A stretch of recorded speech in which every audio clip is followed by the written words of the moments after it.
Ooh, let's do some algebra review. Solve 4k plus 7 parentheses, negative 4 minus 2k, NBA video game, equals negative 2 parentheses, k minus 2. Well, whenever we have parentheses on each side of the equation, we should probably distribute right off the bat. So let's do that. 4k is not affected.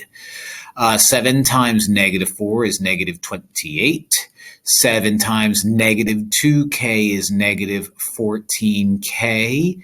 That's going to equal, distribute again, negative 2 times k is negative 2k. That's a lousy basketball game. Joke. It's a great basketball game. Negative 2 times negative 2 is positive 4. All right. After we distribute, we should probably try to combine like terms on either side. So I have 4k over here. I have minus 14k, and that gives me negative 10k. Nothing happens with negative 28.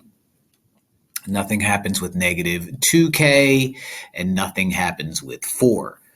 I have k on both sides of the equal sign. I have a negative 10k over here and a negative 2k over there. It doesn't really matter which one I get rid of, but I always like my k ending up on the left. So let's do the opposite of this guy and add 2k to both sides like so.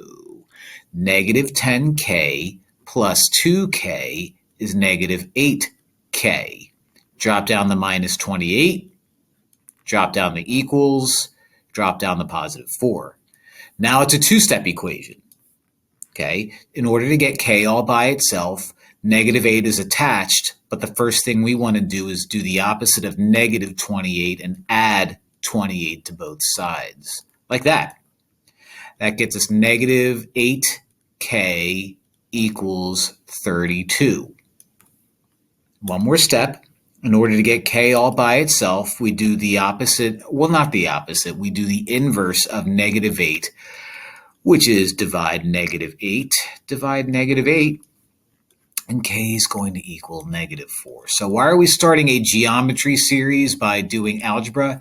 You are going to see a lot of algebra, specifically numbers and variables on both sides of an equal sign. So if you thought algebra was going to go away for geometry, no. Like and subscribe.